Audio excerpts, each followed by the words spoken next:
welcome back. We are here for You Can Check Out Anytime You Like, but You Can Never Leave. Smoke and Mirrors, Part 4. So, we've pretty much done every game except for some of the ones that are done offline and night swimming. So we'll see what we want to do.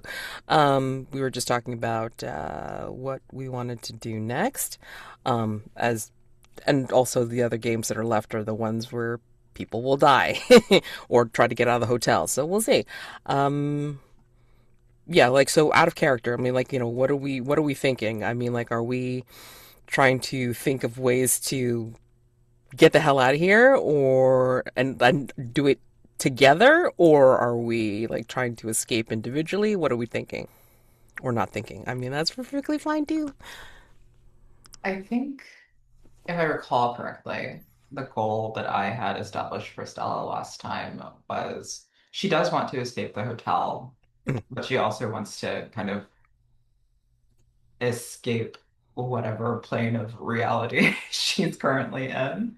And Right. she thinks that she can somehow use the man behind the mirror's power or something. I don't think she has like a concrete plan for how she does this, but I think she thinks he should be involved somehow. Right. I mean,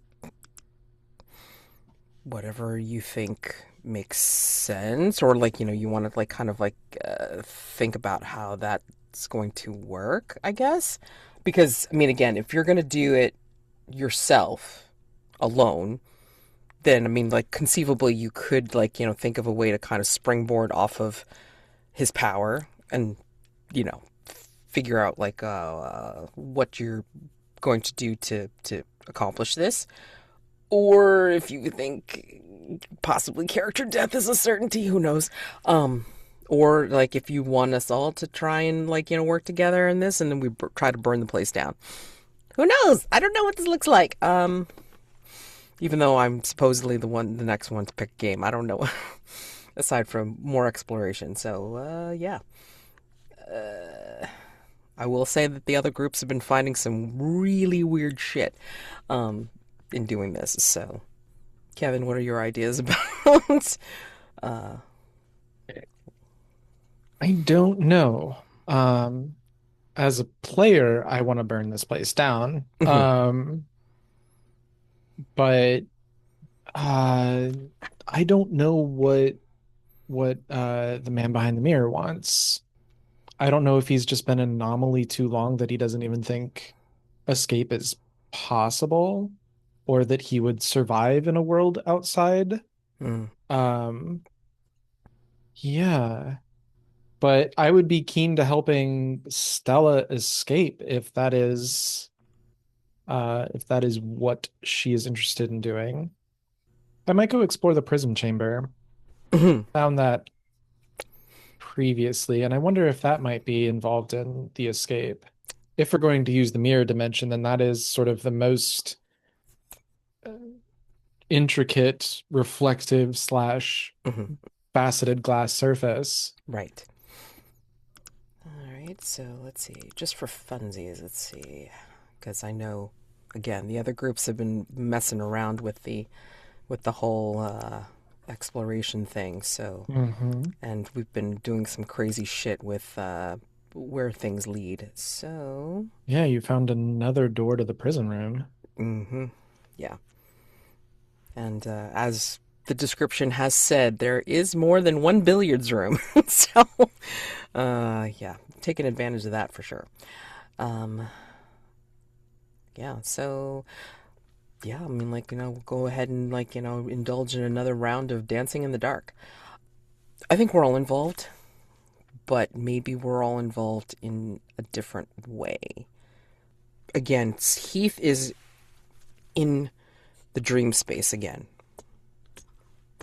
and he has fallen into a lucid dream and then like has managed to dump himself in like one area, but I can conceive of maybe Stella is still in the mirrors dimension, and then you can start in a different part of the hotel, but there's a reflective surface in that part and you can see Heath through it.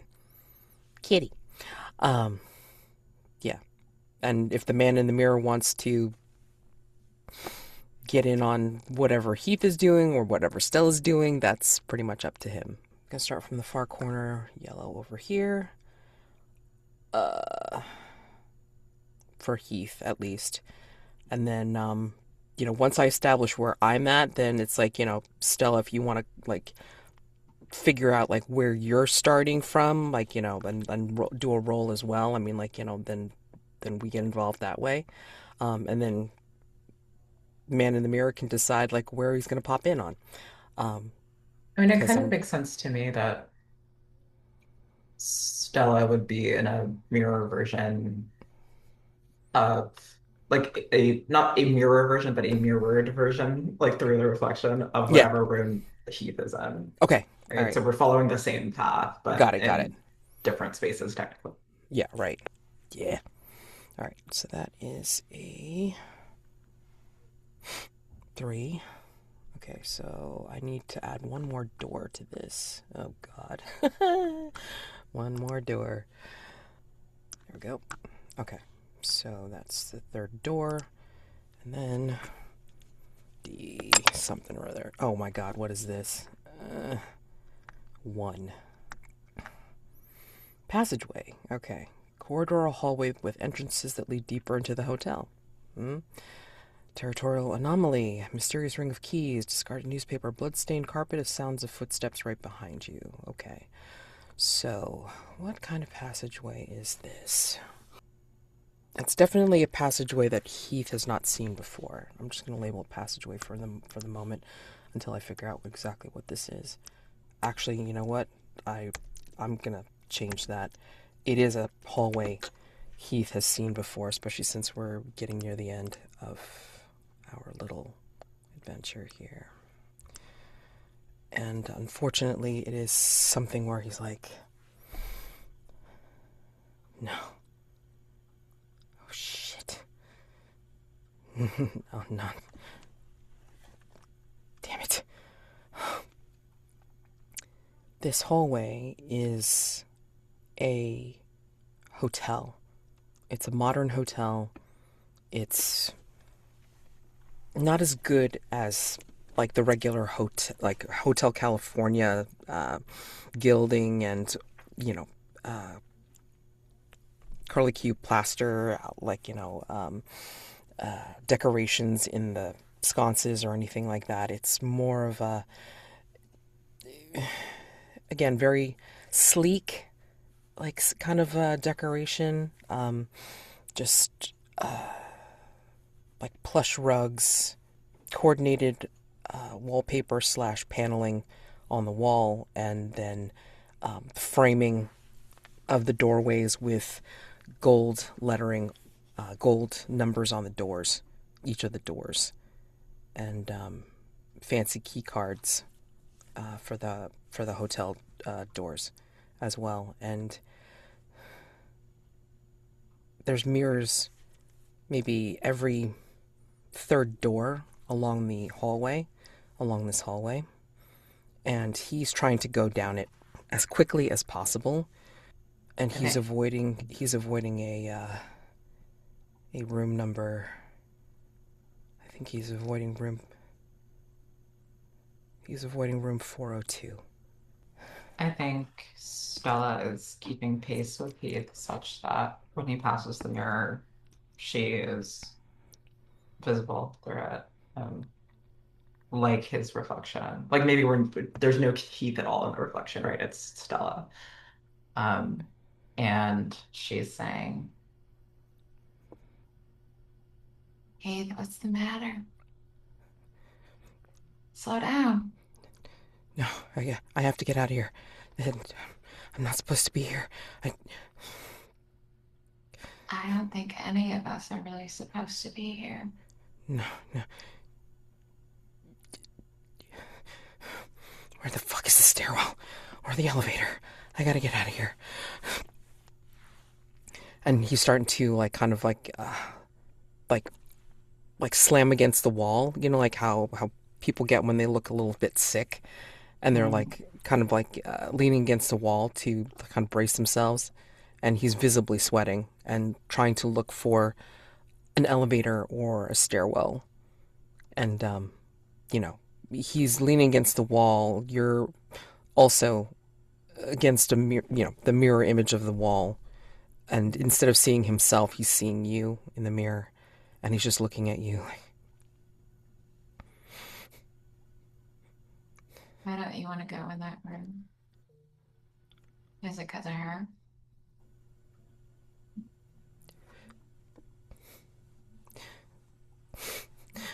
Depends on which her you're talking about, Stella.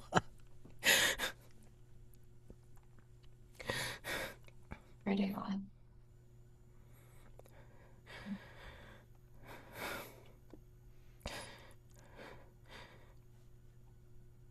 I came from that room. Back in the real world. That's why. That's why my fiance is dead. It's my fault. I was supposed to be with her that night. And instead, I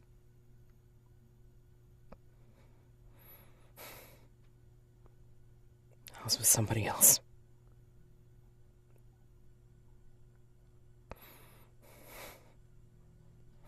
Well, the heart wants what the heart wants, right? And she's like sincerely trying to comfort you with that. And he just puts his hands over his face and just goes, Melanie and I were gonna be married in 3 weeks. I don't know what I was thinking.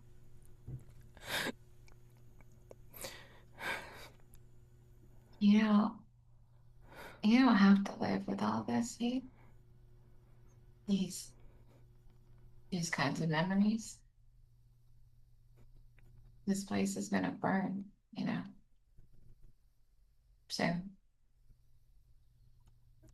What do you mean? We're gonna set it on fire and watch it die.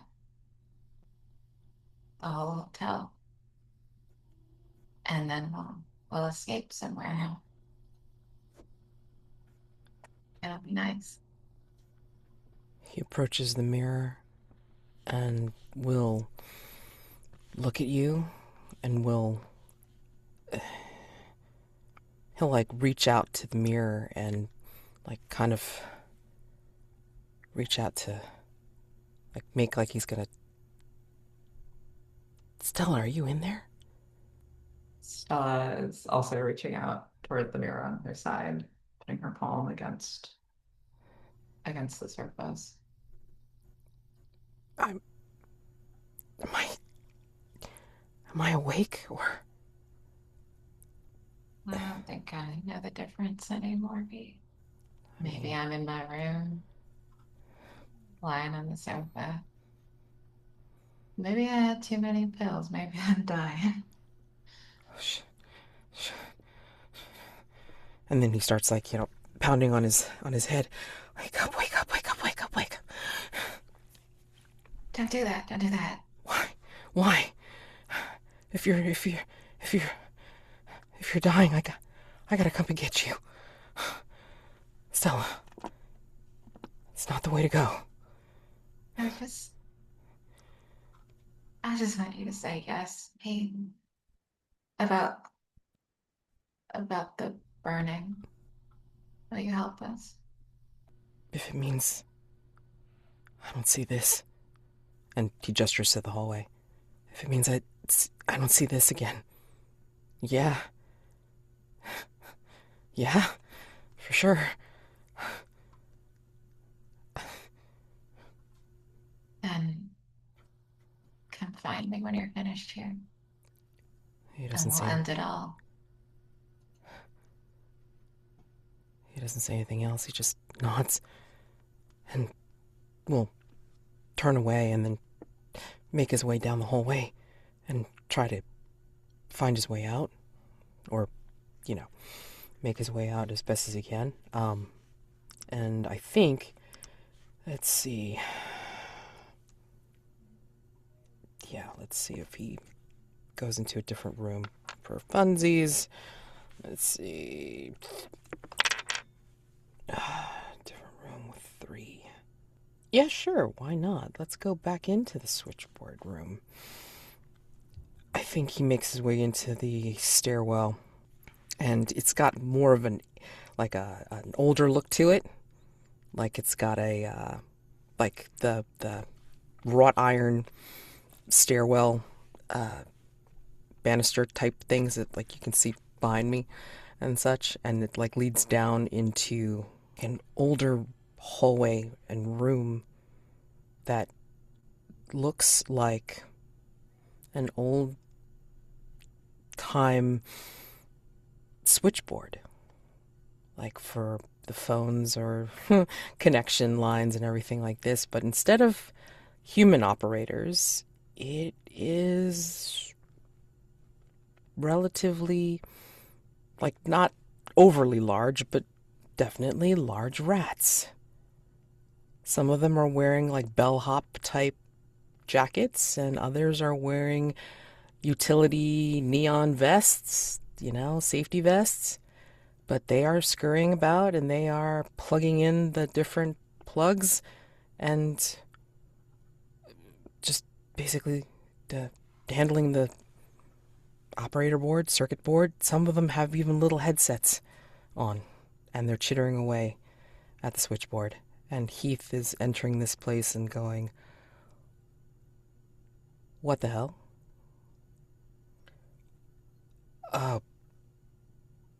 Bello?"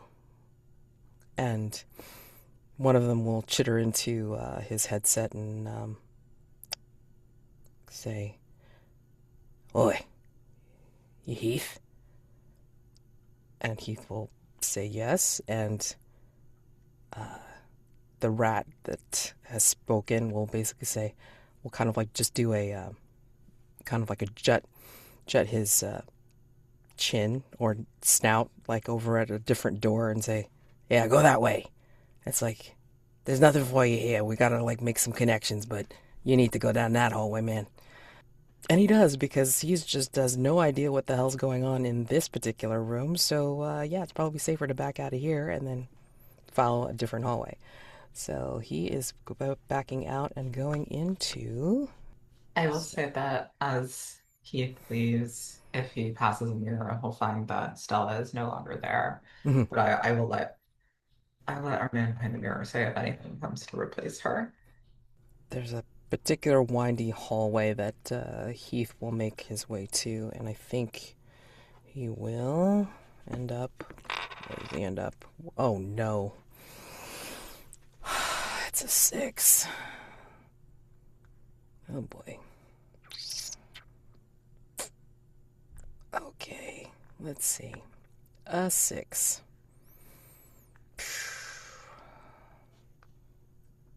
I think this is a movable hallway, so I'm gonna take this particular hallway and I'm gonna have it move to.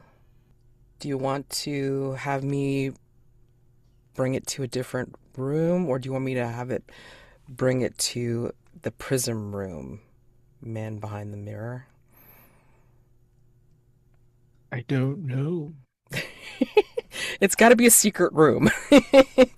So, Well, we have the prison room and we have, it looks like the heart of the hotel. yeah. If you want to link to either of those, I don't know. Well, I can tell you that the one staff member didn't even make it all the way really into the heart of the hotel because the thundering sound, the beat, unnerved him too much. I mean, it was literally like feeling like there was a thrumming through his bones. And that's what Heath is feeling now as he's following this hallway down into the heart of the hotel. I mean, he doesn't know that yet, but I mean, like, as he's making his way down this hotel, the wall is dark, wet looking from this ambient light that he can't even identify where it's coming from. But it looks wet and it looks textured in a strange way. But that's not what's bothering him. It's the underlying undertone of the thrumming that is going all the way underneath his feet and moving up into his bones. And it just feels like it's countering his own heartbeat and just booming and making his own bones vibrate, and also vibrating within his skull behind his eyes. And it's becoming very warm in here as he approaches this particular room.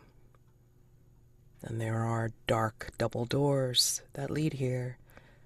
And there are mirrors down this particular hallway, but they are black. They are obsidian. Does the man behind the mirror appear down this hallway? Black mirrors? I don't think so. He will look to see if he sees his own reflection. And his own reflection is shadowed. But he can actually see the vibration reflected. Like his own reflection, his own shadow in the reflection beats and thrums inside it. And as he approaches the door is huge, taller than him.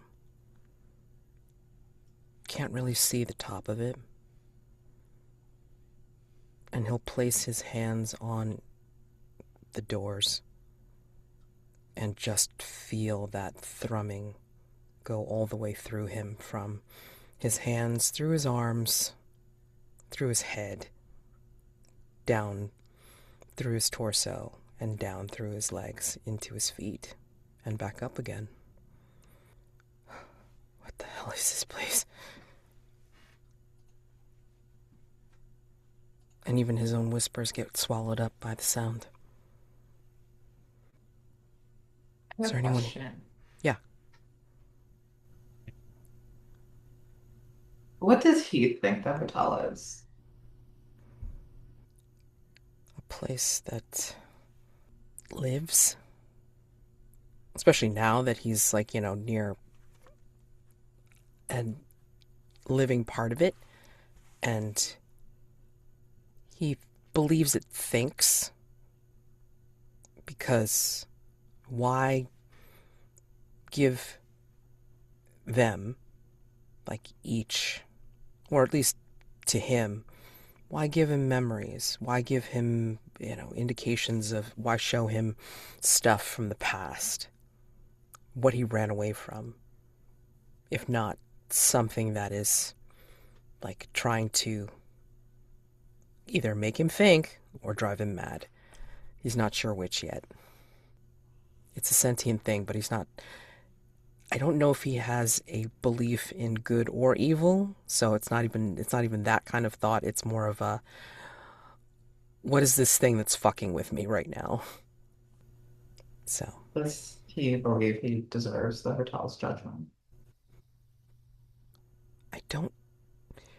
if he did, I don't know if he would want to try to burn it down, because I think he would accept it. So I'm wondering whether he's skeptical of what its true motives are, or he's just like, yeah, let's burn it down, because then it's like, whatever guilt or remorse that he possibly could feel will go down with it. Maybe. So, all things are cured by fire, right? So. No further questions. The Right. prosecution rests. Exactly. He can see that there is some kind of ring, some kind of like handle that he could possibly grasp, but it is bigger than anything that he has ever seen before. Like, it would take his two hands trying to grip it, that he couldn't get his fingers all the way around it to try and pull it. And he's not even sure whether he could. And there's that thrumming. So I think at this point he will, like, call out, "Is there anyone here? Anyone? Anyone at all?" And he's getting louder as he says it, but I don't think his plea is heard because it's lost in the vibration and the thrumming. So I think he'll slowly back away. But when he does, he doesn't realize that he's backing away out in a different entrance, whatever the hell you want to call it, like a different archway. And I think he ends up in a different spot.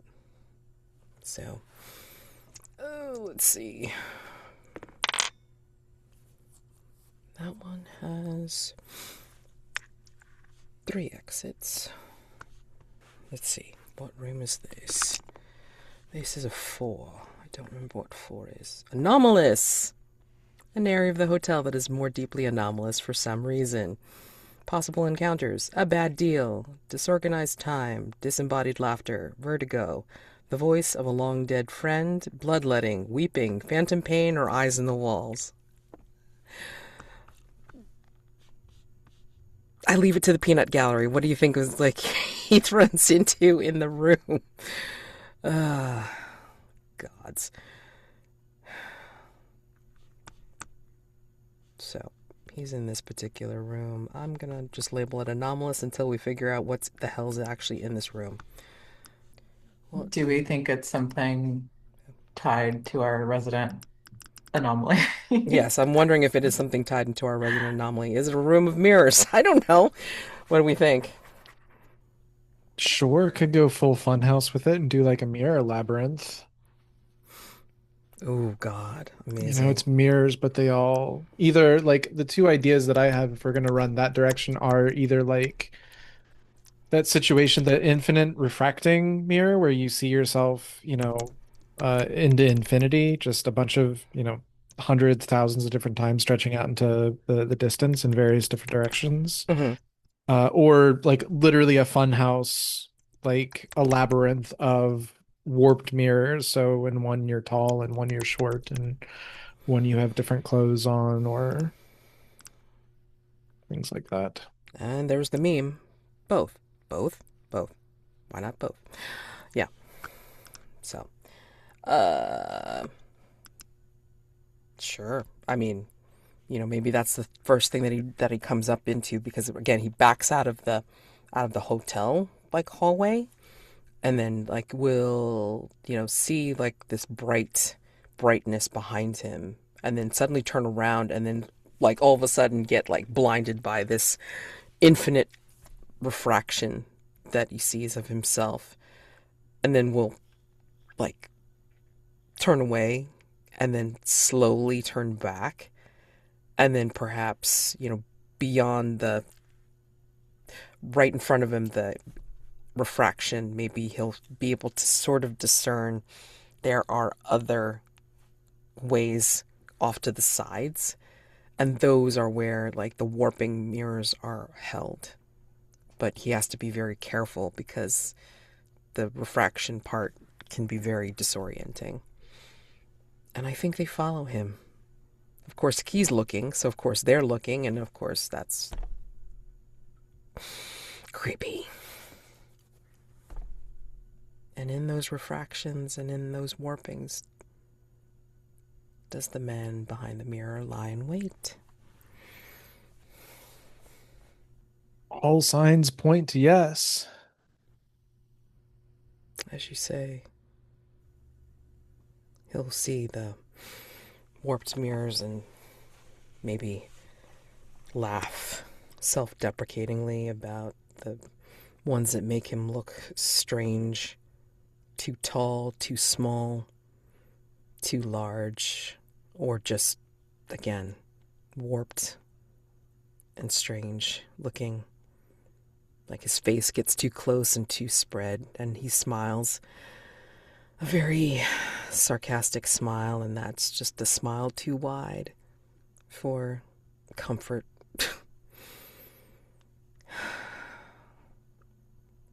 If he looks up, does he also see mirrors?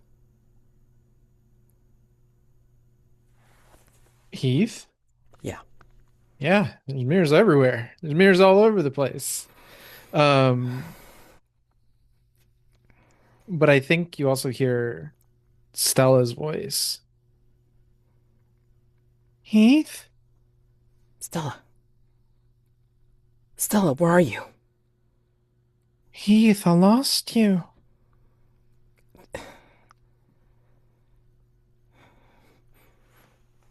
I think I'm lost down here. Stella, keep talking. I can try to I can try to make my way to you if you keep talking. Heath, I can barely hear you. Stella, t- Stella, tell me about home. I'll follow your voice. Home? I don't.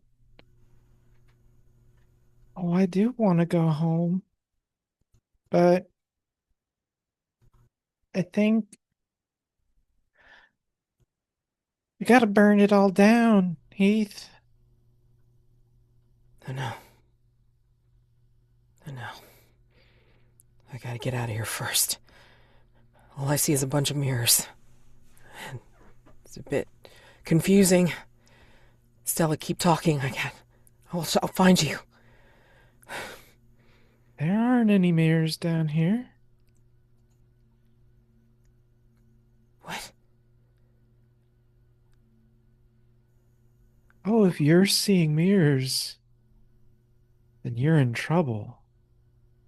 What? And he stops and looks up and around. Stella! Stella, where are you? Oh, there's no Stella here. You're in my domain. I was born here, you know. At least I think I was, my first memories. And now you're here, and it just seems and no one respects privacy anymore. I didn't mean to come here. Oh, that's what all the guests say. No one ever means to be here, but you are here, and you're invading. I didn't I didn't see any other way to get out from that hallway that kept on beating and thrumming. I don't know what you're talking about, but this place seems to rearrange itself, so it's not out of the question that you might have found such a place. You don't navigate by footsteps here, you know that. At least you should by now. I was trying to make maps. Oh, you're not going to do that. By the time you finished it, it'd be worthless. Right. Halls are going to rearrange, and new guests will arrive, and floors will be in different locations than you wanted them to be. Did has wait. Has the hotel ever shown you something? Changed something All the time. for you? Oh, no. The hotel and I have a curious relationship. We mostly try and ignore each other to the best of our ability. Or at least I do.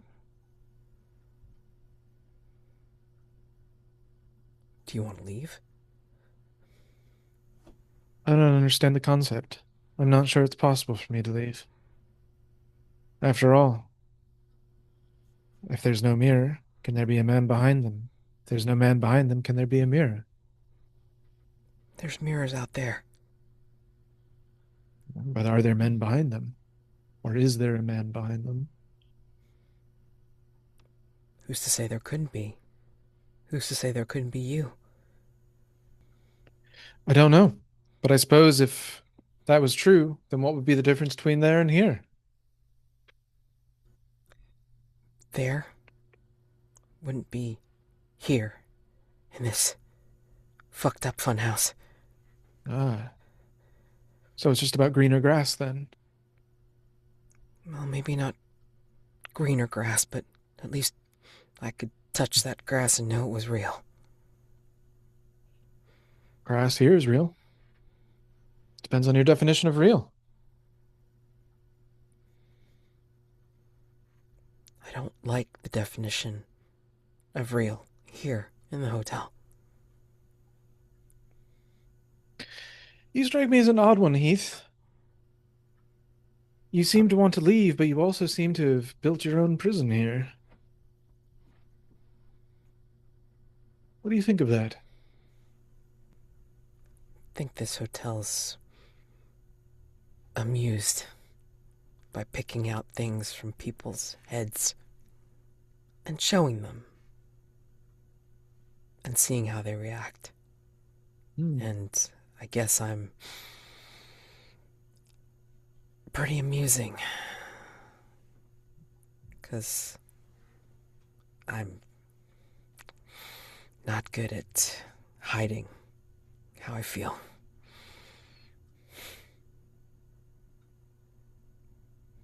Well, I suppose we all have to be bad at something. Is that why you're behind the mirror? So you don't have to show your face? I'm not sure I have a face left to show. Is that why you show us ours? You have to see something, don't you? Otherwise, your brain would crack like an egg. You actually saw what was there. What would happen if you saw what was actually there? If you saw yourself?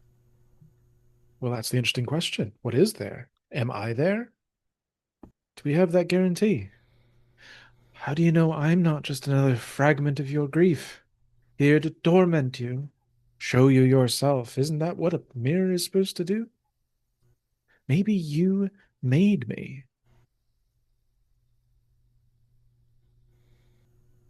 Are you talking through Heath's reflections? Oh, yeah, absolutely. Okay. Well, it would be the first time that the reflections talked back. Ah, maybe that's it. Maybe you do want to go to some place where the reflections don't talk back to you.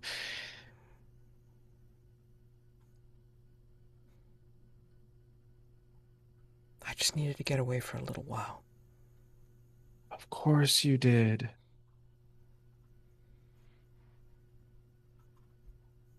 What was her name again? Melody? Oh, yes, Melody. Such a shame. And it's all your fault. I know. I know it is. You just needed somebody to tell you that. Well, now go. Leave. Gladly. You gonna show me? Oh, Wait. I can't do that. You'll just have to figure it out yourself, I'm afraid. But I assume if you keep walking, the hotel usually accommodates. Just keep going. Forward. It's the only way you really can go, anyways. Thanks. Me? Pleasure to be of service. And before, Heath will move forward, I think, he'll actually turn back and look over his shoulder and not say to any particular reflection, but he'll say, pretty sure that the hotel has shown you yourself. but I'm wondering how much you actually paid attention when it did. I think we can come out of this particular room and say that he makes his way into something more mild. Like, he finds his way through the mirror labyrinth as it gets darker and darker, and he stops seeing his reflections, and he has to go by feel. And the smooth surface underneath his hands starts to turn into what feels like the textured, embroidered um, surface of some of the fabric wallpaper of like some of the more decorated parts of the hotel. And he feels like he's getting his bearings again. And then he ends up near the front foyer. And I think this is where there's like he starts hearing the hustle and bustle of the guests, like, more guests. And then, like, some of the other staff members that come and greet the new people, and then we'll tell them where their rooms are and all this other stuff. But yeah, I mean, there's a motley group of people, and then, like, he starts seeing like some of the sconces, like, light up as he makes his way into the room, into the big grand foyer again. And he sighs with relief, but we'll look back into the darkened hallway where he'd just come out of, and kind of give his head a shake and go, did I sleepwalk? Or is this a dream too? Stella! And he goes racing up to the floor where he knows Stella's room is. And he'll knock on Stella's door. Stella! Stella! I think when he knocks on the door, he finds that the door is actually open, uh, and it creaks open easily.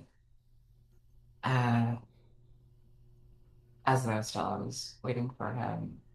And in fact, I think she is in the sitting room area of her suite with her back to him, probably, as she's sitting on the sofa in front of the little coffee table. And when he walks around to see her, and he'll see that she has a little, like a plain white candle, uh, and a single candle holder. Maybe he recognizes this candle actually. It's one of the ones from the dining room in the hotel. Clearly, Stella stole it at a recent dinner service. But this single light is the only light in the room, and she looks up at him with the flames reflected in her eyes. Are you okay? I'm so excited, Heath. More than I have been in a really long time. You. Sorry, I don't know whether I was dreaming or if I actually heard you. It doesn't matter. You worry too much.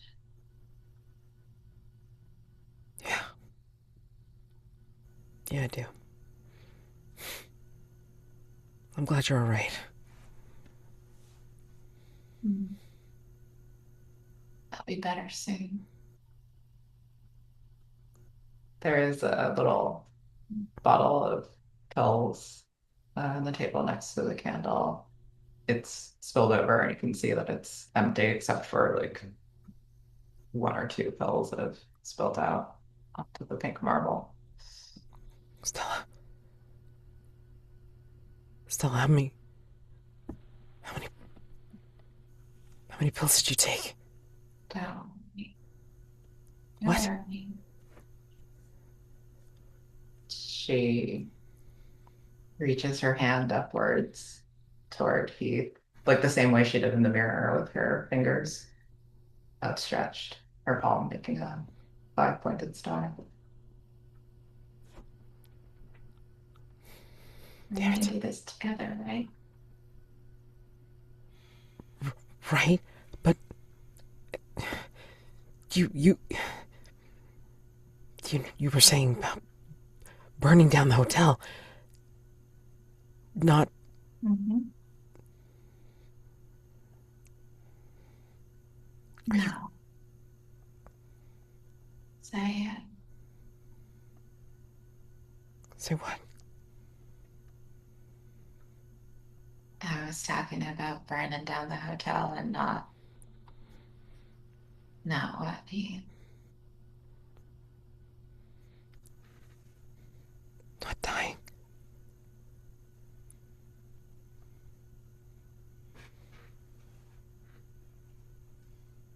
You said you said in my dream that you took a bunch of pills. Mm. Stella. Stella. Why don't we spark the first flame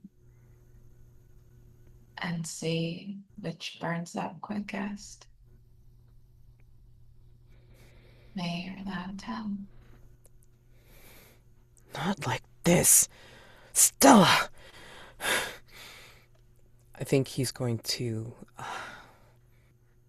knock over the candle in his haste to scoop you up in his arms and then like kind of bring you back down to the foyer and see if he can get you some kind of help, some kind of medical help, because it's the only thing he can think of doing in a practical sense. And as he just leaves with you in his arms, I think we see the candle flame just, you know, the candle just tip over and the flames start to, eat at the couch fabric and such. We can say that's like that's how it starts in your room, you know. He may kick the door shut or something like that, but I mean, like, or he may not. I don't know. So we'll say that's the end of my particular game. Should we take a quick break? Yes. I'm gonna make some tea. Yeah. Let's go ahead and do 10 minutes. Okay. So actually, like let's do the top of the hour. Okay. Like give ourselves some leisurely time. So top of the hour, and then we're back. Okay. Well, that's See you then. good. All right. So it is Kevin's turn to pick something to play. Yes. Although Stella was left in a bit of a predicament. Predicament. And I was reading all the different choices of like, what could happen. So I'm like, Right. oh my god, I don't know which one it is. Or you can backtrack and then call it like, oh, a flashback. Time for a flashback. Sure. It's up to you. I'm gonna go for it. Let's try and get out of here. Okay. Because I think because this is a shared narrative between multiple games, burning down the hotel, as in the game itself, is a little bit of a curious one. Because I assume you have other sessions left with the other Oh tables, hell yeah. and if we burn down the hotel, then either we don't actually burn it down, which then makes it feel weird, or we do burn it down, and then that also feels weird. So I'm going to go for an escape instead. Okay. Um, So separate ways? yeah. Okay. This is a mini game that you may only initiate when you attempt to escape the hotel alone. Anyone can choose to play with you. Set the scene with your chosen partners. If it has, when you attempt to escape the hotel alone, anyone you choose can play with you. Set the scene with your chosen partners. It has not already been established. I mean, I suppose not everybody has to escape. But it sounds like Heath and Stella are occupied elsewhere. So I think this is uh, just the man behind the mirror Mhm. himself. Each player may only initiate this game once. Oh, begin by describing the immediate circumstances of your escape attempt. Um, yeah, that's interesting. I think we see, because the games allow the escape routes allow for a lot of different things. Mm-hmm. So I guess then the way to frame this scene up is we just see that mirror labyrinth again, deeper in the hotel.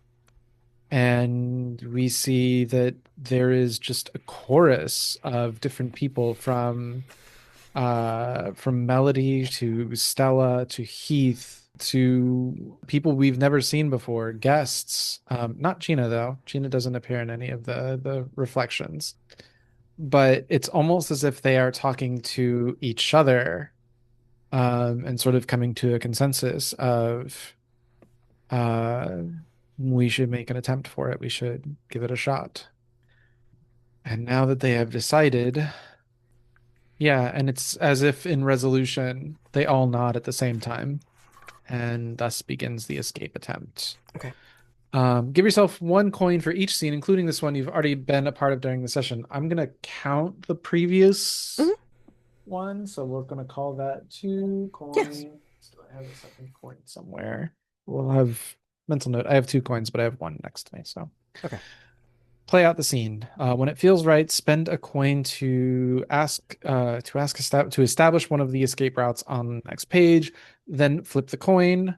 On heads, the outcome of your plan is successful, brings you closer to escaping the hotel. On tails, it is unsuccessful and hinders or stalls your escape. Keep a tally of the outcomes. After any flip, you may spend 1 additional coin to turn a tails outcome into heads. Although if I do that with 2 coins, it will come up equal, which is bad. So essentially, I need to get 2 heads. And if I do, I escape. And if I don't, I don't. Interesting. We'll talk about ending the scene later. But I remember something that Stella said about what are the places, like, is there a whole world outside, like a whole world within the mirror? And I replied that I think if it's not able to be seen by a mirror, it doesn't exist. But that means there must be like gray areas, spaces between where a mirror might see something. I'm gonna sort of squint at you sneak into an unfinished or forgotten area of the hotel in hopes that the barrier between it and your own reality is thinner there. And so I think there might actually be a unfinished, or I think there might be a forgotten area. Someplace like I'm getting like old warehouse dusty vibes, and like there's never mirrors in a warehouse, but maybe like some sort of receiving garage where freight might be delivered, in the idea that there might be ever freight delivered to a hotel, a receiving dock of some kind. At least that's what it would be in the real world. Mm-hmm. But because there are no mirrors there, Bregan Moore has to just get to a door that would lead to that room and sort of open it and trust that there is something beyond it. And maybe, in fact, he opens the door and there is just sort of an empty gray void, almost like a white room type deal. But if he navigates it correctly, maybe there will be something there. Yeah. I think because the hotel is also an amalgamation of many hotels and could also be the embodiment of hotel, right? I mean, it would have an area that could be a loading dock of a hotel, and that's why the barrier between it and the reality is thinner here. So this could lead to some place that is the in between, and if you can traverse this, you could conceivably get into the actual reality. Yep. So here we go. Okay. Tails. So the man behind the mirror opens the door and just sees a brick wall. There's nothing there. I think that's the end of that scene. Oh, ending. If you have more or an equal amount of coins have come up tails, you do not escape. Describe the aftermath of the attempt. You may not repeat this game.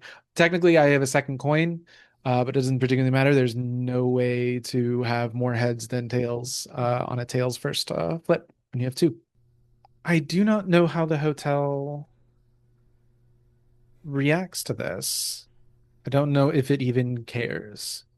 Um, I think we just see, well, we've never seen Breganmore. I don't think Breganmore even possibly has an actual tangible quote unquote true form.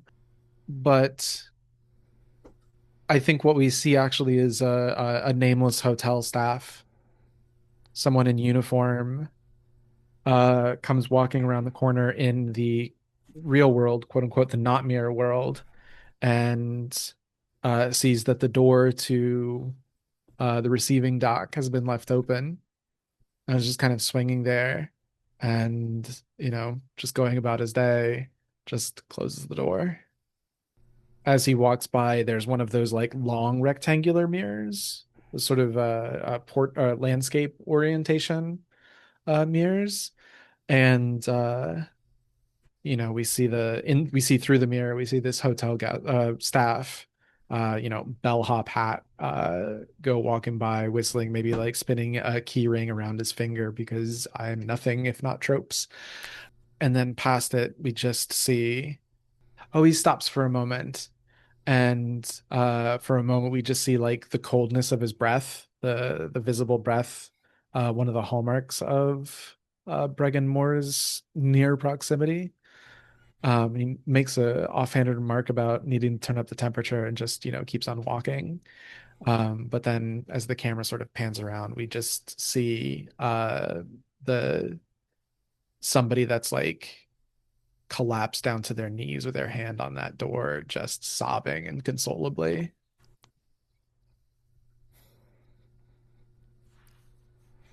And that's the end of that. Oh God. Oh my God. And you don't see it on this particular sheet, but on the shared sheet that you guys have access to through the one link.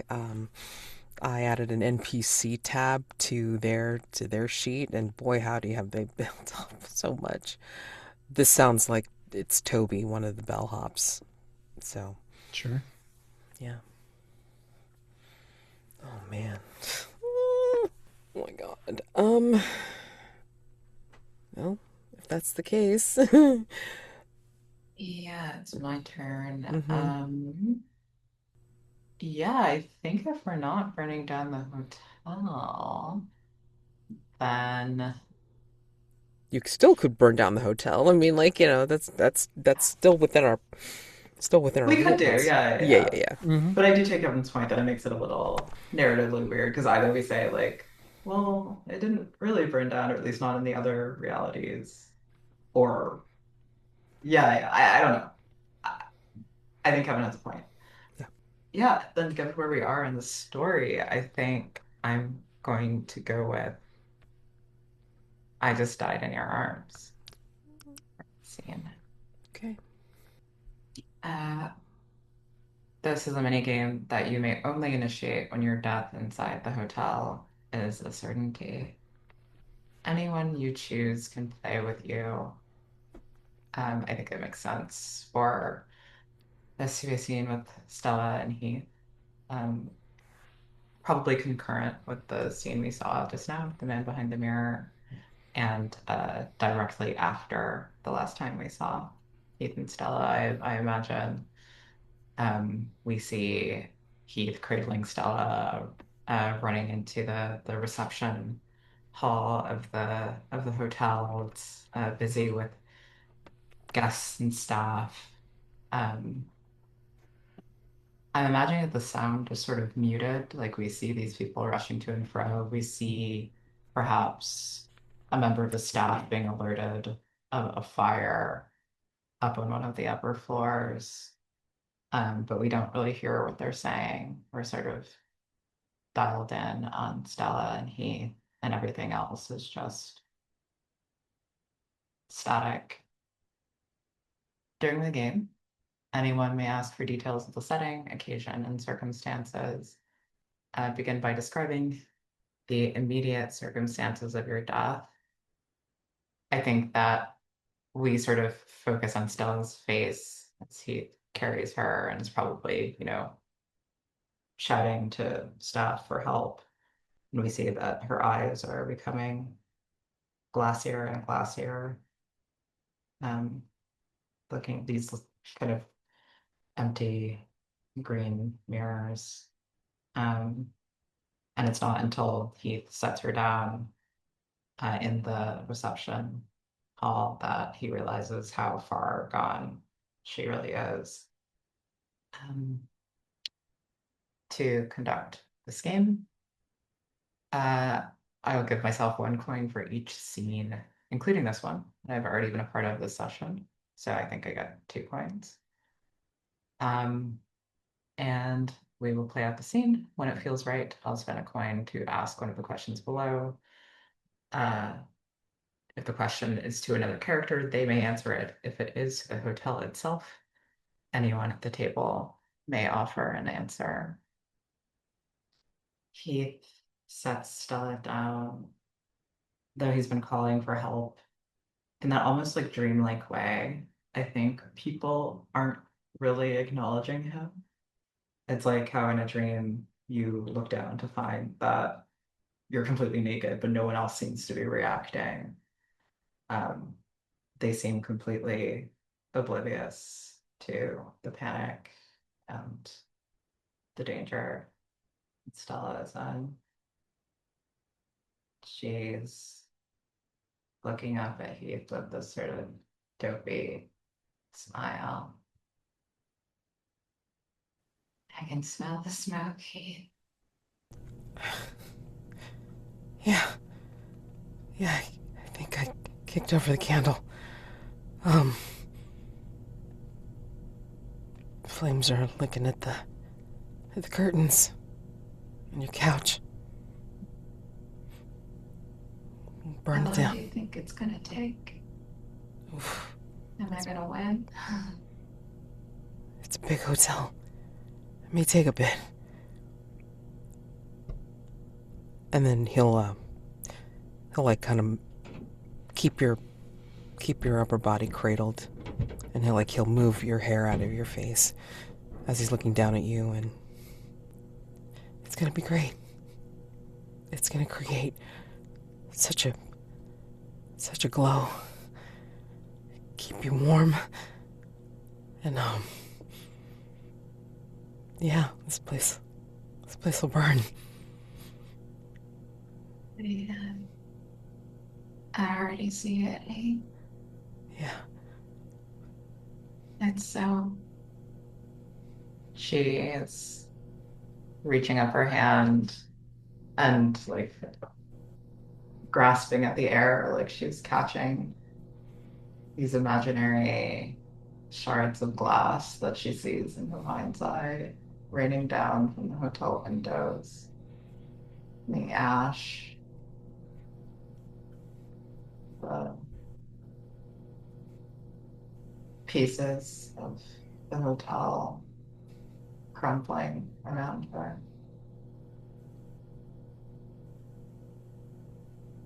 I thought there'd be more dancing.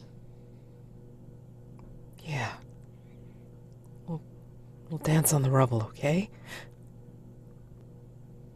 Hey, Yeah. I want you to let yourself be lighter.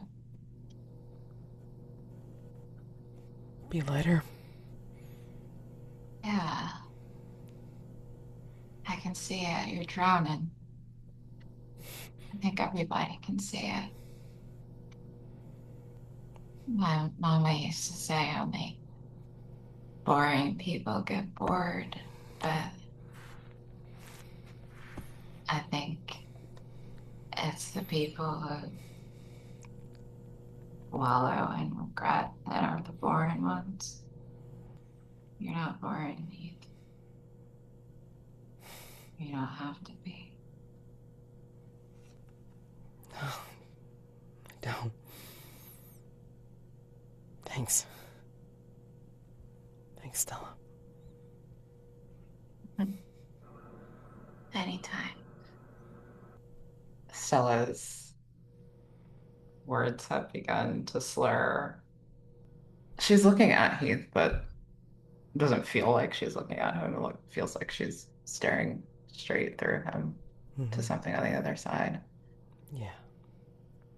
I think I don't know, you might hear this distantly as you, you know, start to draw away.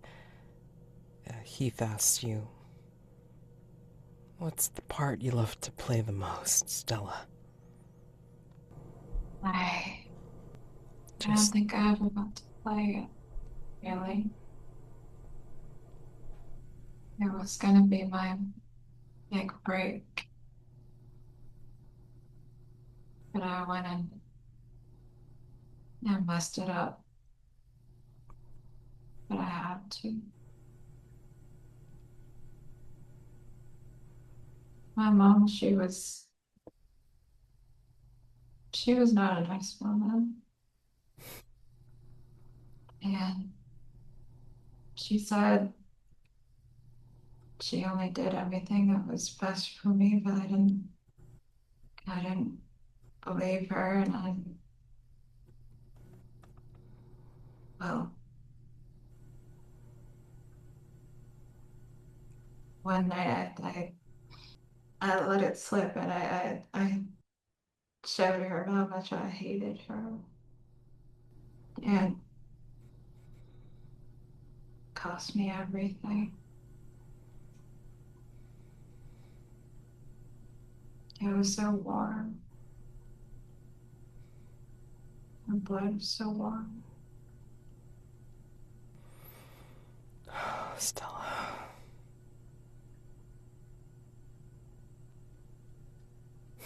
I don't regret it.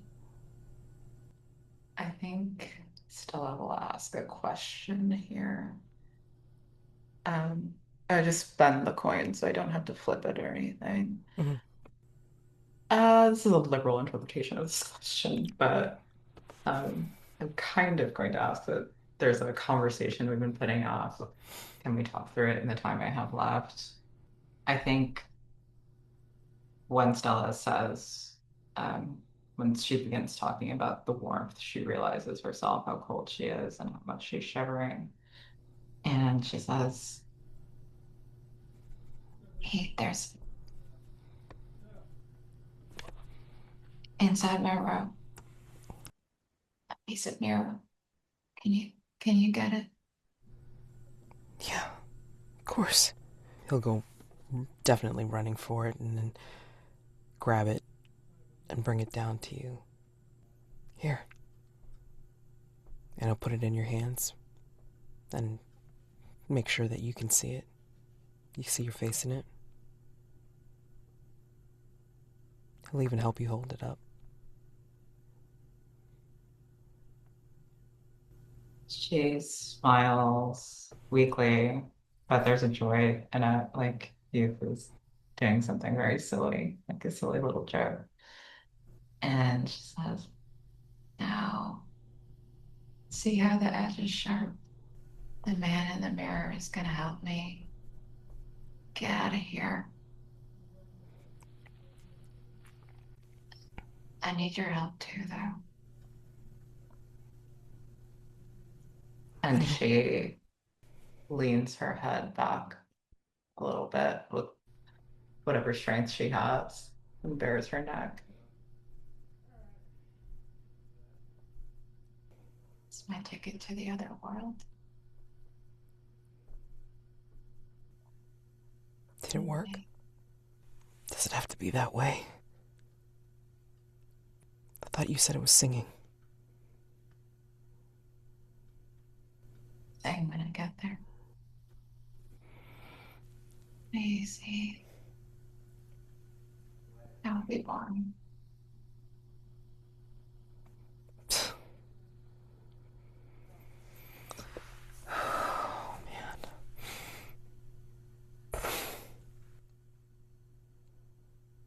I think because I think it's interesting that he sees that this is the last precious few seconds that Stella has. And in this moment, he can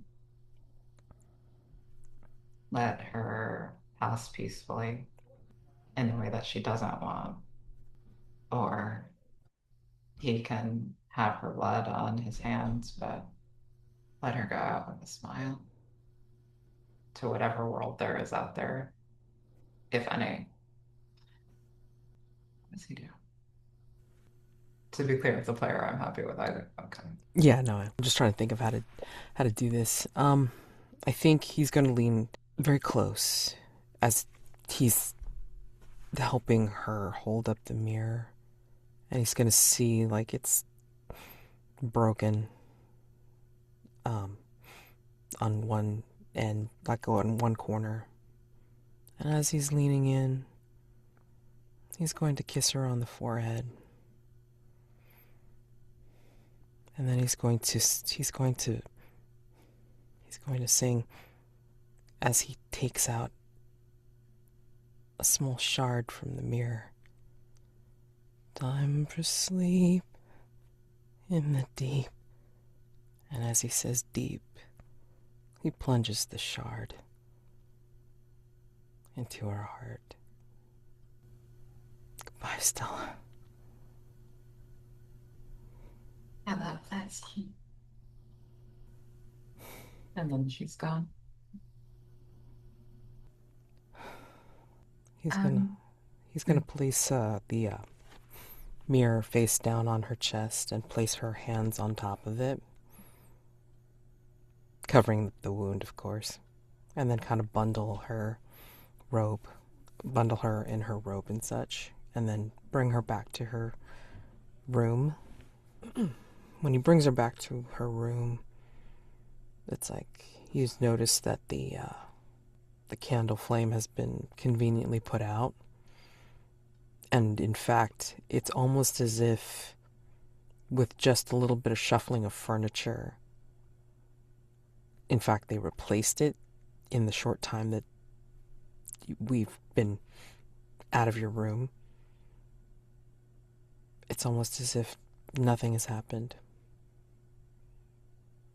But he brings you back to your room,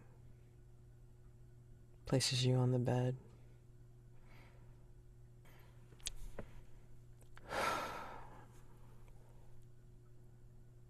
And we'll get up, take one last look, and close the door before going downstairs after a little bit, and then just letting the pleasant housekeeper, Madame Walmsley, know that Miss Carr has not been feeling well and she may want to go check on her. Yeah. I think that ends that scene.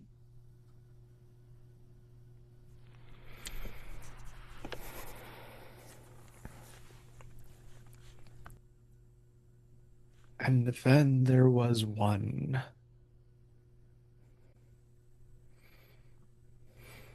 Well, he's gonna make a try for it, I guess. Separate ways. Making an escape. In a game, you may only initiate when you attempt to escape the hotel alone. Anyone you can choose can play with you.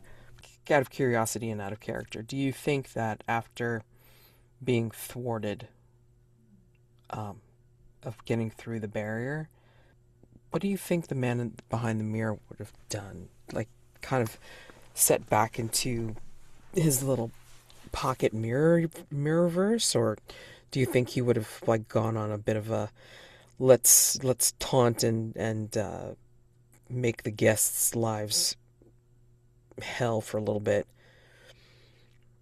just out of curiosity? It's a good question. Um, I actually think the man behind the mirror would become a little bit more active, but knowing that he can't escape, he's going to sink even more into, I think, what his role would be if I were not playing him, which is to be listening in on conversations or actively trying to find people who are trying to destroy the hotel. Does that include escaping? Sure. Although maybe be the opposite. Maybe he would be fully selfish and not help people who are trying to escape, but only those who are trying to burn the hotel down. Hmm. Whereas if somebody escapes, it's not going to do him any good. And besides, he has no reason to believe that escape is even possible Right. at this point. So anybody trying to do so would be doing a fool's errand. So he might actually become almost an element of the hotel, trying to convince people that, in the rare occasions that he does manifest, it would be to discourage people from escaping and more encouraging them to destroy the hotel, I think. Yeah, Okay. let's go with that. Okay. Hmm. Interesting. Okay. Righty. Well, I think he goes back to his room and then starts to look at his maps, regardless of what the man behind the mirror said about it's like it's not going to work because the hotel's going to change shit around on you, like no matter how many times you go through them. I think he starts to see a pattern. I think he will go through his notes, his journal. He'll get frustrated for a little bit and then decide, well, no, I mean, like, I think he thinks about Stella and what he did and even go into the past about what he did, getting his fiance killed and all this kind of stuff. And he's going to tear out pages from his notebook and then just kind of toss them out. But then just as he does, he realized that it does form a pattern and there is a way out when he overlays the pages in such a way, noticing where the pattern repeats. And so he's going to follow that way out and see what happens. So, we'll see. Yippee. Anyway, 1 coin for each scene, including this one. I guess 3? Alright, let's see. Play out the scene. He's redrawing the pathway that he thinks. This turn here, that turn there, through this particular room here, what he remembers from his dream, and then redraws it into a whole new page that he takes with him and folds, and then, like, will shift it accordingly in this particular reality. He knows he's not sleeping, he knows he's awake, and he's going to follow this map. I'm going to tweak this a little bit, but spending a coin, received advice from a veteran. In this case, the veteran is Gina. People tell her everything. She's heard it all from guests, from staff, even from some of the anomalies that talk to her. And she's actually listening. And this time she actually will give Heath a piece of advice and says how she tried escaping in the past, which is part of the reason why she's blind now. She gives him a piece of advice in terms of the different places that he's going to have to duck in through to make sure that he can avoid some of the weirdness of the hotel, because of course the hotel's going to do stuff to confuse him, and he's going to have to see if it's going to work. So let's see if it will work. That looks like... Yep, that's tails. Okay. Tails. Okay. So that does not work. Hinders or stalls your escape. One of the bits of her direction ended up bringing him to a similar brick wall that Bregan had found trying to pass through the barrier. the hotel has gotten wise to certain weak points, and so has therefore put these obstacles in the way, so they can't pull off that same trick again. So now he's got to go back to his map and then find a different pathway, find a detour, and then see if he can get back on the path leading out. There was somebody that had come into one of the restaurants at one point, and I'm pulling from the NPC list from the other groups. Somebody that was trying to be a staff member / entertainer, and I think Heath will try to talk to Henry to create like a show, a one-man show, to draw the staff and hotel's attention away from a particular area where it's like it could be very staff heavy, and yeah, he's going to convince Henry that it's a good idea to create this distraction / not distraction, I'm sorry, to create this performance to prove that Henry should be part of the staff and that the hotel should be hiring him on as, entertainment for the guests. And does the distraction get out of hand? Does anyone realize they've been tricked? We'll find out. Let's see. Another tails.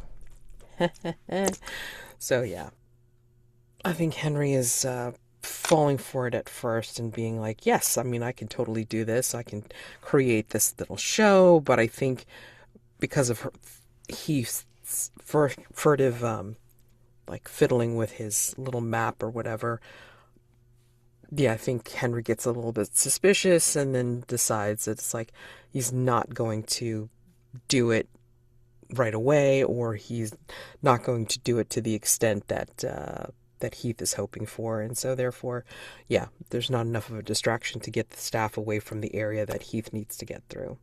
And because it's already like more tails than heads, Heath doesn't get out. Yeah, I think actually, you know what? I'm gonna spend that last coin on. Nope. All right. Because I was going to say that hoping against hope, he follows it to what looks like a back entrance to the hotel. And he manages to get these doors open, even though there are several staff that are following him. And he manages to beat them to the door and manages to fling them open and take a step into the outside world. And just for a few moments, he's able to see that it's dawn. And he's able to see that the sky is turning pink and purple. And he can sort of feel how that sense of the air changing from the chill of the morning and dew into where it's going to be a hot one.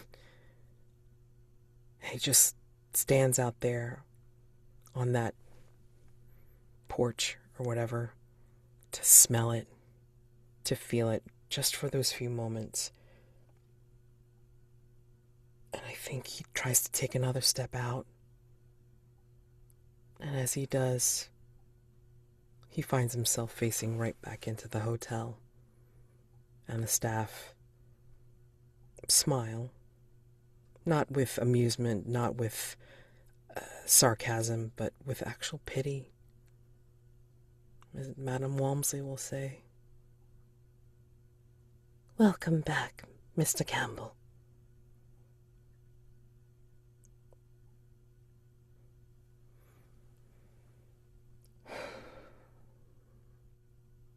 And we see his map folded over many times, slip from his fingers, drop to the floor, and get swept in a breeze outside as the doors slam shut. Don't know if there's anything else to say. Do we have any epilogues for Stella, the man behind the mirror? When the hotel staff go about cleaning Stella's room and getting it restored and back to order, there's all kinds of broken glass uh, that needs to be dealt with. Also, maybe some water damage. Nobody knows where it came from and why it's on the walls. But a member of housekeeping finds on the vanity a handwritten note. And at first, it seems like it must be a game of some kind because, first of all, it's not in English. Um, and second of all the words look to be written in reverse. And I don't know who has the bright idea, maybe Gina. Um, the bright idea to hold it up to a mirror. And when they do, they see that it is, in fact, mirrored text. And uh, judging by the umlauts and a random capital letter in a word in the middle of the sentence, they assume it must be some form of German.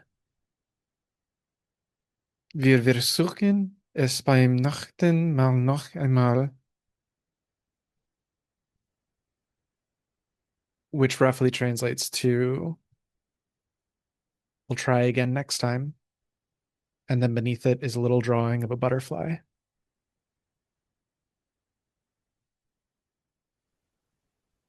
I think that somewhere we see Stella in front of a vanity mirror. She's sitting there doing her makeup.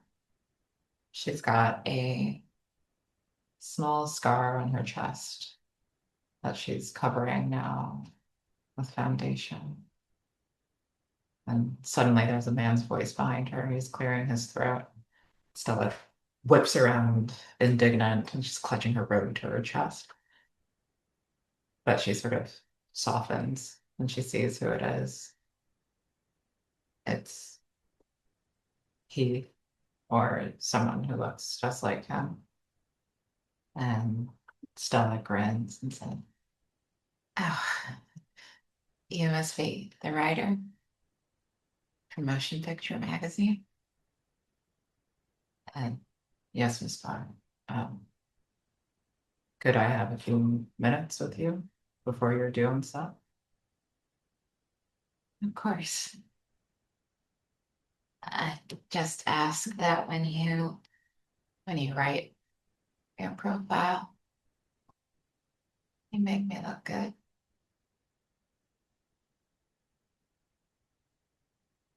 And I think that's the last we see of Stella's problem.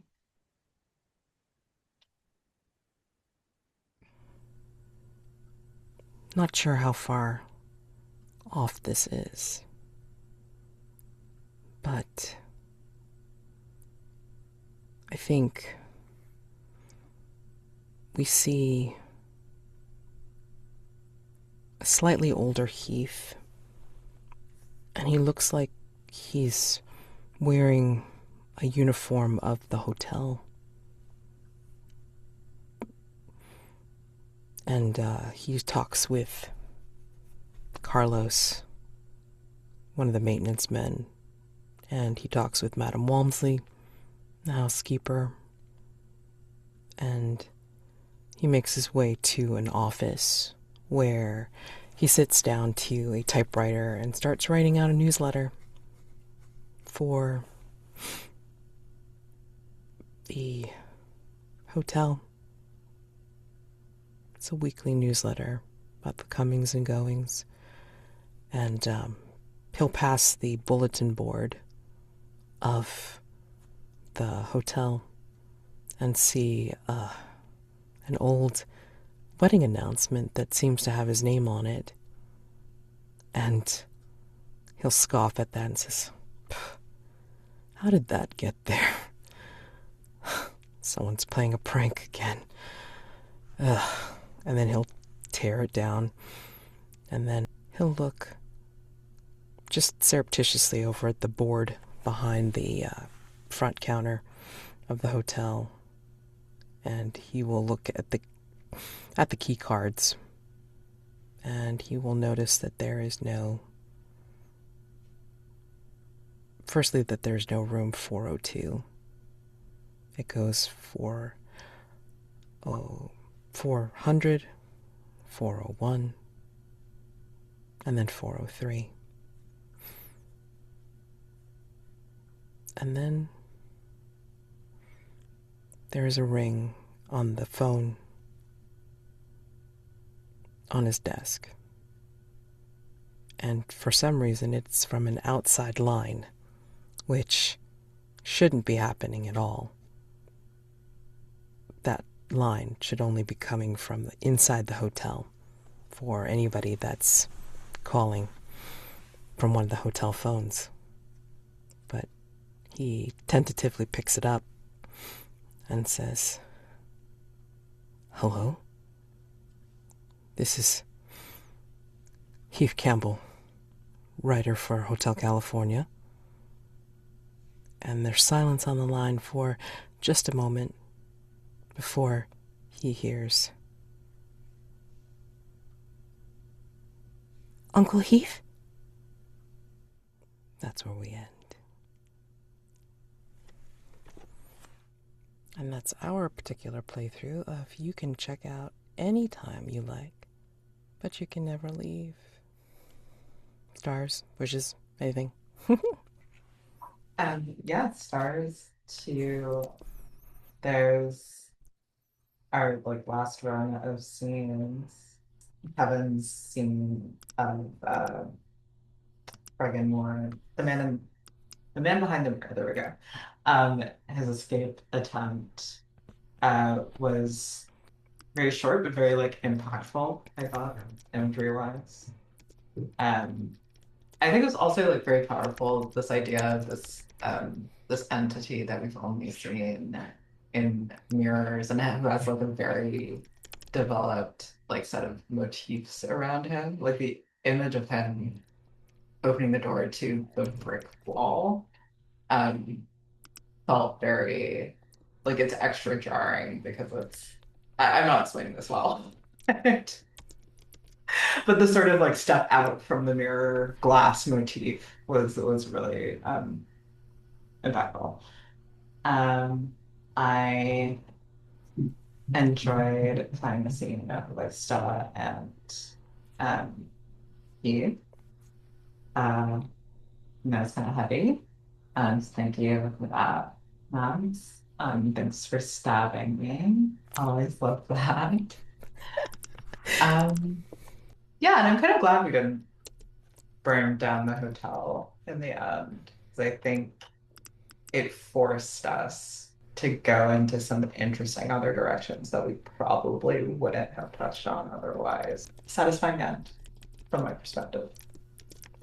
Yeah, I liked it because, I mean, again, it's like there's still some open-endedness to it, but yet there was still some finality to it. And yes, I agree that it was very poignant with the man behind the mirror, like just saying, "Yeah, I'm gonna give it a try," because it seems like it could be possible because of the thinning of the veil, basically, is what it could be. But then coming up against such a solid obstacle, trying to step out of the mirror universe and then discovering, oh shit, really can't see past this or can't get past this at all after all, and just like, yeah, that would be cause for despair.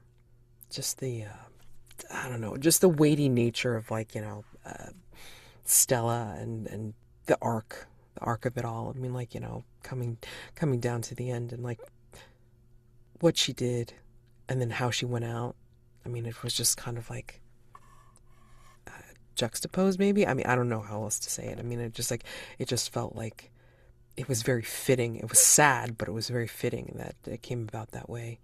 Um, and I always appreciate scenes with you, Elle. So it's like, of course. Oh, and then like the scene with you, Kevin, in the frickin' funhouse mirror doodad like labyrinth. God damn it. Yeah, uh, yeah, challenging, but definitely worth it. Yeah, I enjoyed the whole series. I mean, like I love like surreality muck ups like this because it's like so many different threads that can be built on top of these things, but also like the people that are in it could be like ordinary in the extraordinary, and how they deal with it, how do they respond to it and each other is always interesting to watch. Even if they're an anomaly, I mean, like there's still some sort of emotion behind it. There's still something that they're responding as and to. So again, I enjoyed it all, and I'm, very grateful that it was you guys that I started off with to get this started. Because when I brought it started bringing it with the others, I was just like, yeah, this totally works, and I can see where like a lot of people are interpreting the world in different ways. Like there's just the different vibes for each of the series. Like some of them are a little bit creepier, some of them a little bit more not zany, but I mean like a little bit more uncanny than the others. So I mean it's an interesting glide, and using each other's series as like NPCs for each other is also like a fun trade off as well in this shared universe, I guess. So yeah, having a lot of fun with this, and hope to continue with until their series kind of runs its course, you know. So thank you. Yeah, upbeat slapstick. Yeah, that totally describes us for sure. Yeah. Sad. I don't know, Mads, you said something where it's like sad, but it made sense. That yeah, summed up. This definitely wasn't heroic fantasy, that's for sure. Um, but yeah, I feel like these were the conclusions made sense for the characters. It felt in tune and in tone. And yeah, just some bad coin flips there at the end, for everyone involved. But that's the way it works. And yeah, the Stella's final scene was very moving and heartbreaking. The labyrinth scene was interesting because I felt that's the first time I've been holding back a lot with this character and being very reserved, and finally just being able to like, I think the reason that he chose to try and escape was because it's just like let it all go. Let it all out. Let's go. You're in my home. Was very a very different vibe. And of course, thanks, Mads, for facilitating. Always got to give a star for that. I think that's what I got. Let's go. Awesome. And again, thank you both, as well as Rob, like, for helping me with this. I mean, like, obviously the first time facilitating this game, and, trying this out and seeing how it goes. And, again, like, included everything, like, both expansions and what have you. So it was nice to play with all of the expanded material and just fool around with it. I just think it's hilariously funny that nobody has engaged with the private eyes part of it, like actually like trying to follow more threads, which everybody in each of the series has developed something, but not actually like taking it that much further outside of the series itself, outside of the in-game stuff itself, which is, hey, what the hell? I mean, like, you don't have time, you don't have time. It's fine. But yeah, I thought that was an interesting way of including like a different aspect if people wanted to look into it in a different way as well. So yeah, lots of fun and strangeness. So again, thank you both, and I'm going to yeah say sign off on this. Hopefully, you know, we'll be able to do more with this at another time. But yeah. So happy gaming to you both. Thank you guys. Have a wonderful week. Night, weekend, and until I see you guys again. So thank you. Bye. All right, Good bye. night.